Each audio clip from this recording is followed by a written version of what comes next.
Nibyiza kubana n'uwawe biruta kwibana wenyine.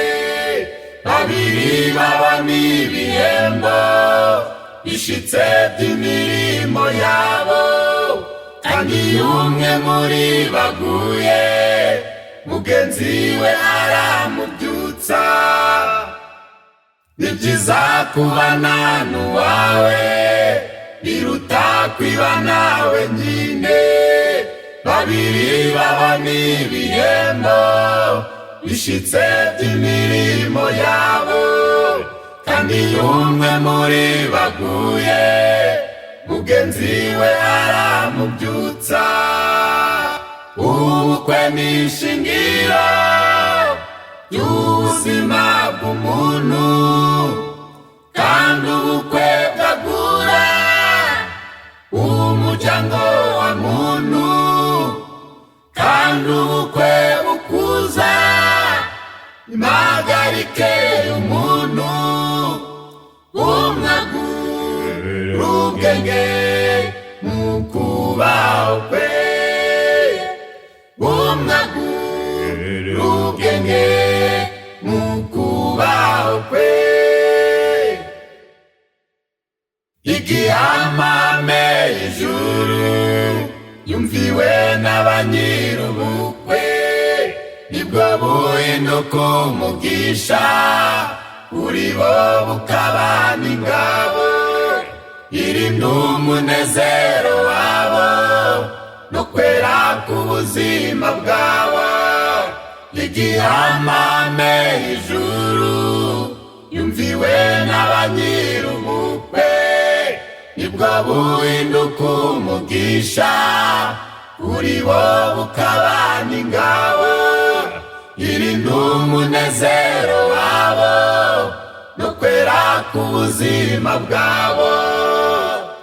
Ubukwe ni ishingiro ry'ubuzima bw'umuntu, kandi ubukwe bwagura umuryango wa muntu, kandi ubukwe bukuza impagarike y'umuntu. Umwagura ubwenge mu kubaho kwe, umwagura ubwenge mu kubaho kwe. Mu migambi y'Imana yacu abubatse urugo baremye uruzitiro rwera cyane rubafatanije n'Imana. Nta wundi muntu wemererwa kurumena ngo yinjiremo. Mu migambi y'Imana yacu abubatse urugo baremye uruzitiro rwera cyane rubafatanije n'Imana. Nta wundi muntu wemererwa kurumena ngo yinjiremo. Nubwo yaba umubyeyi wawe cyangwa mwene so, yaba n'inshuti yawe, ntakigere yinjira mu rugo ruzitiro wamenye ibanga ryanyu, ibanga rya mwembi rizwi n'Imana. Nawe uwa gatatu we n'umutasi, ibanga rya mwembi rimenye Imana.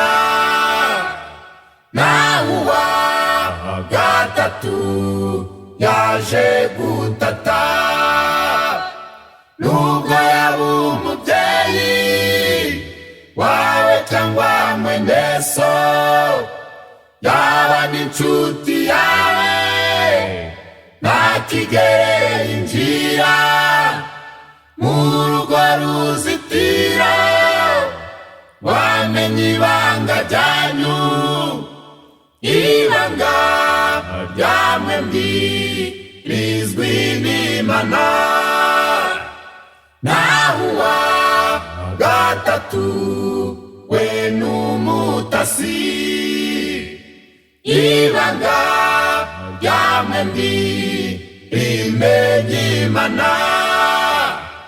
Naho uwa gatatu yaje gutata, ubukwe n'ishingiro ry'ubuzima bw'umuntu, kandi ubukwe bwagura umuryango wa muntu, kandi ubukwe bukuza impagarike y'umuntu.